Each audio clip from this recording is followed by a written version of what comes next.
decided to sign up for Teachers in the Workplace because I'm always looking for opportunities to learn more about what businesses in our communities need. Doing any kind of things where you can learn from a different industry is really huge. I think when you get outside of the box that you're in and see how other people do things, it's a really great opportunity to see, hey gosh, I didn't think about this particular thing or skill, but it really could apply to what I do on a day-to-day basis. When you can expand your horizons like that, that's always a good thing. I think it's important for students to understand how corporate America works, and what better way for that to happen than for me to actually visit the company and bring it back out to them. I signed up for Teachers in the Workplace to do some professional development.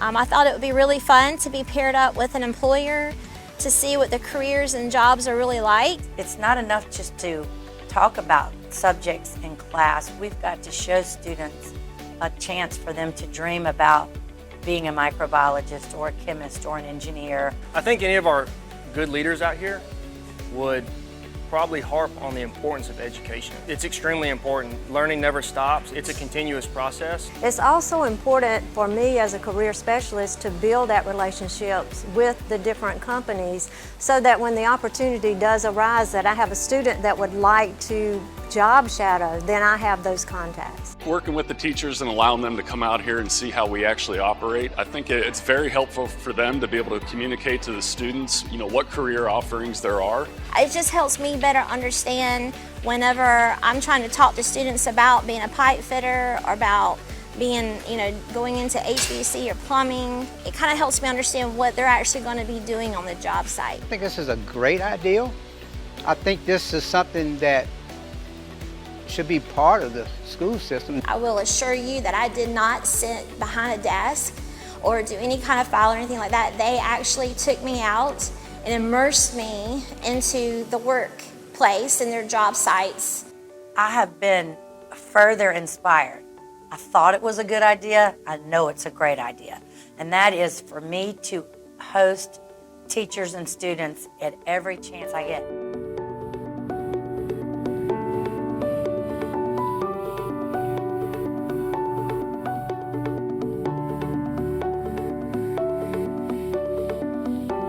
I was contacted by the plant manager at Pirelli in Lexington, and he said, I want to try a new way to connect education and business. I believe that we can share the talent and skill sets that are needed in our business and industry by immersing our teachers in our workplaces and our industries and our businesses for a period of time over the summer.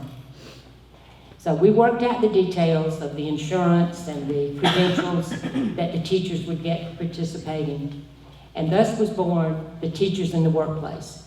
This program eventually received a national award, but more importantly, it changed the way that participating teachers taught their students, particularly as far as workforce skills. And Teachers in the Workplace is just one example of what can happen when our business partners and our educators connect. We need our business partners to share with our educators your what ifs. Just think about the ways that your business can share what's really happening so that our teachers, educators, administrators can see and touch and feel those skill sets that you want our students to have to be successful in the workplace. I promise you're going to form lasting partnerships and lasting friendships. And by the way, that Pirelli plant manager was Tom Ledbetter. Tom is now the Associate Vice Provost at Midlands Technical College. And he admitted later he'd had way too much caffeine that morning when he called me. But it certainly worked out well for all of us. So please take a chance to connect with education and business. I promise you, this is a perfect example of forming lasting partnerships and lasting friendships. And if I can help you in any way to make that connection, please let me know. I have business cards on the table, and I'm happy to help in any way. And thank you, Tom, for your vision for Teachers in the Workplace. Well, good morning. My name is Bryce Myers. I'm the director of Lexington Technology Center, and I think I'm going to take my mask off and be a little easier to speak. Years ago, when I was in high school, I was not encouraged to take CTE classes or vocational classes at that time. Really, they weren't presented to me as options at all. Well, that's not really the case anymore. Our CTE classes are for all students, not just one set of students or the other set of students. Recently, two success stories we've had. Hoda Abdallah finished our health science program, and she went on to Harvard and is now studying pre-med. We also recently had a student who finished our welding program and is at Ohio State for welding engineering. Today, approximately 2/3 of all college majors are CTE related.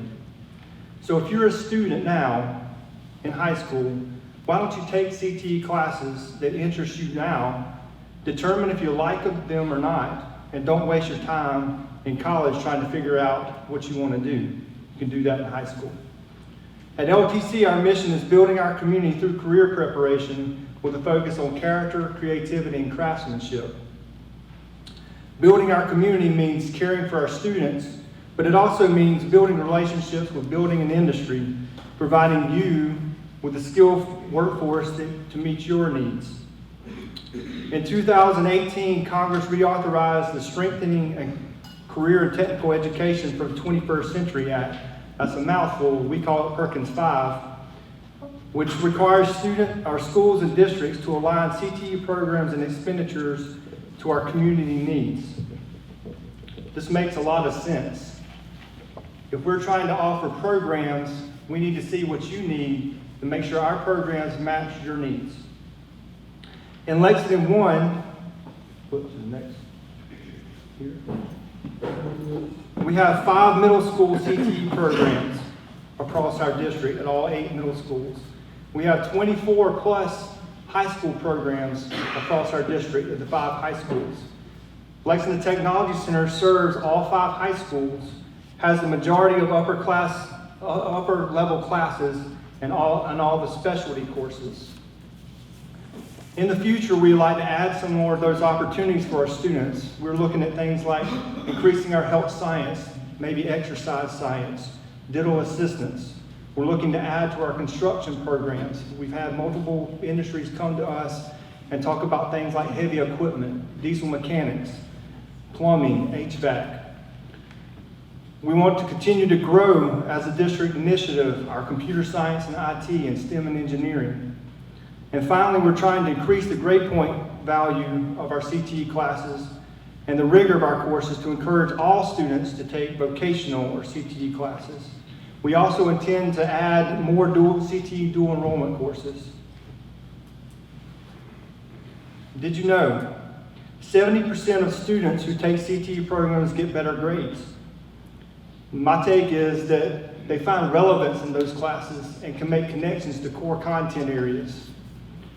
Did you know that for every dollar that taxpayers spend, the return on investment is $12 back? In Lexington 1, our graduation for CTE completers, a completer is somebody who finishes the program, is approximately 8.5% higher than the normal graduation rate. Again, back to finding relevance in something and making a connection so that gives them purpose. And 91% of CTE completers go to college or extend their education. We also offer certifications. Last year we had students earn 1,355 certifications. That's pretty impressive in a COVID year. Considering a lot of the certification tests were at the end of the year when we were virtual. For students who complete those programs, approximately 60 to 65% of those students earn certifications. Some of the certifications include ICEV, which is an agricultural certification. And we led the Southeast in agricultural certifications. Also for automotive collision technology and power equipment, we have ASE, NATEF, Yamaha certification in power equipment so they can learn to work on boat motors, which is pretty relevant considering we live on the lake. We also offer the South Carolina Cosmetology license, which through our cosmetology program, so they can get certified in high school to cut your hair. And many of you probably have your hair cut by our graduates. And for the last 12 years, 100% of our students have earned their certification.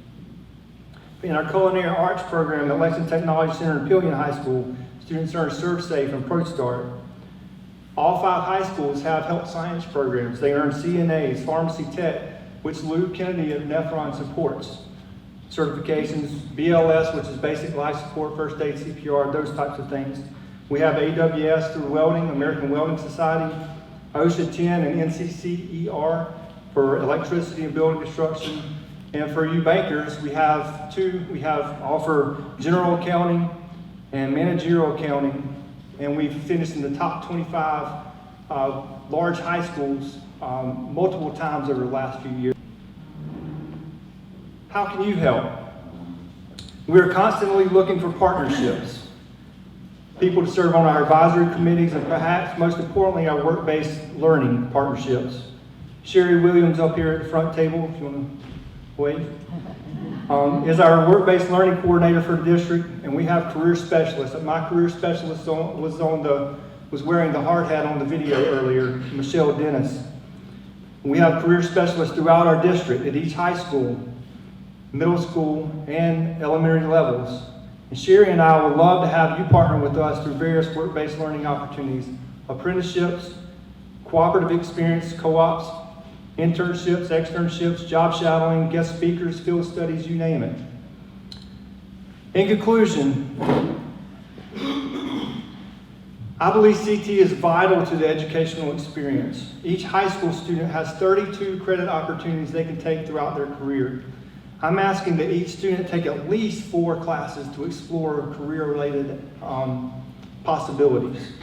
And hopefully they find their passion and their future career in CTE. Thank you. Also, I'd like to say that at your table, you have on your table a brochure. Most of what's up here on the presentation is included in the brochure and has contact information as well. I'd like to ask, and one of you can answer, can we talk a little bit about, and you may need to come back up to the microphone, can we talk about what does youth apprenticeships mean in our community and the value of having youth apprenticeships in Lexington County? Yeah, Sherry. Let's ask Sherry Williams. She's the expert and she does this all the time. So, thanks, Sherry. Good morning. I wasn't prepared to speak to you. But with our apprenticeship programs, we do work directly with Carolina Apprenticeships, and they are registered apprenticeships. You get $1,000 to sponsor one of those if you're interested. Just contact me. We will work together. Our students are paid for apprenticeships. There are no parameters on what they can or cannot do when it comes to apprenticeships. So contact us and we'll be glad to set that up for you. Do you have specific questions about apprenticeships? Sherry, you may want to cover that they are covered by insurance. They are. Our district is a district that actually covers our students with workman's compensation, and that is one of the huge benefits that our businesses enjoy working with Lexington School District 1. Sherry, can you talk about when we put students in the pipeline, how do employers react to that? The need that's here in our community? Sure. Well, with apprenticeships more specifically, our students tend to be hired full-time when that apprenticeship is finished, and so it is a continuation. Say for instance, if we're working with Gregory Electric, they bring those students in as apprentices. They learn that skill. They're paid for that at an entry level. As they continue to learn skills, they grow and their pay increases just like it would a regular employee. They're able to get certain certifications like journeyman welding, those types of things by doing apprenticeships. And then, as I've indicated, about 100% of our companies end up hiring those apprentices full-time, and to those employees come on working with you, you've already got the return on investment because you've trained them, they know your company, they know what you do, they know how you do what you do, and therefore there's not that need of constantly rehiring employees, retraining employees, and the time that you spend with the recidivism that you have with other employees. Thank you. Sure. Okay. More questions? Okay. May I make just one quick announcement while we're here and talking about work-based learning? Over the last many years, you guys have been very instrumental in assisting our students when it comes to work-based learning. February is National Job Shadow Month. Typically, we have about 4,000 middle school students that come out to our businesses, and you have been great supporters to allow those students in, not only from Lexington 1, but from our surrounding counties as well.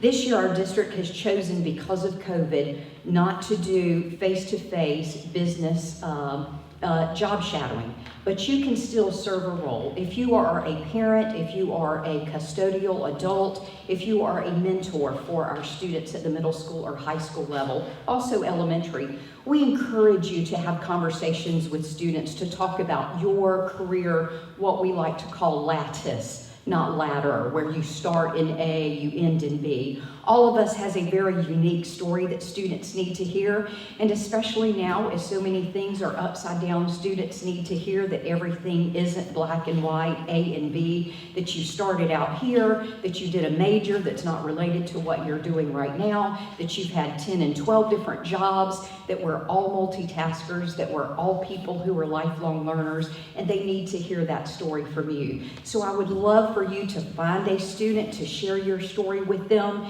This month, during the month of February, we will be doing either virtual shadowing, or we will allow students to shadow their parents or a custodial adult who is in the home with them during their e-learning days. And so we encourage you to be a part of that career awareness, career exploration, and career development with your students. Thank you so much for this extra time.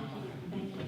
And Bryce, tell us how do new professions get to have a role at the Technology Center? How does that process happen?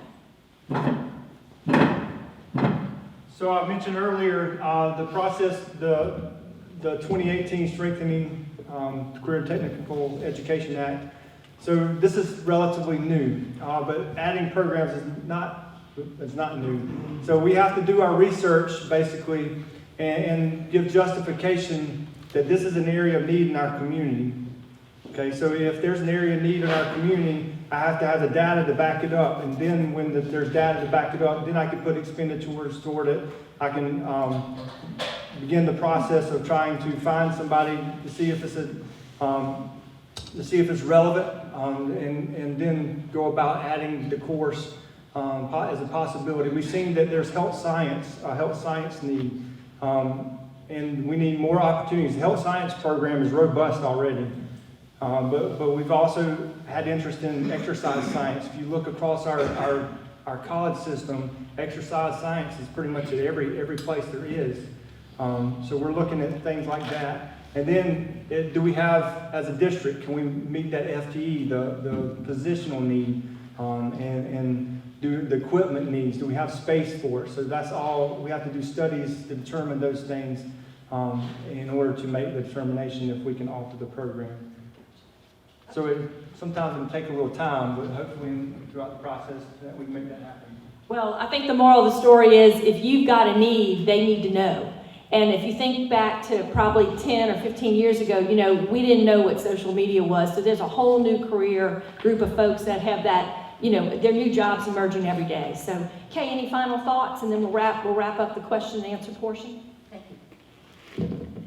When I first came in this morning, I met some of the folks from Capital Tours, and I want to tell you, when this pandemic is over, we'd love to put people on a bus and take them around so they can actually see and touch and feel our businesses. So please be prepared to, I'd like to come back when this is over and say, we're going to fill up the bus and we're going to take a tour. So thank you for all that you do for our students, our parents, our teachers, our educators. We could not do what we're doing in this state without the connection between education and business. So please keep it up. Thank you.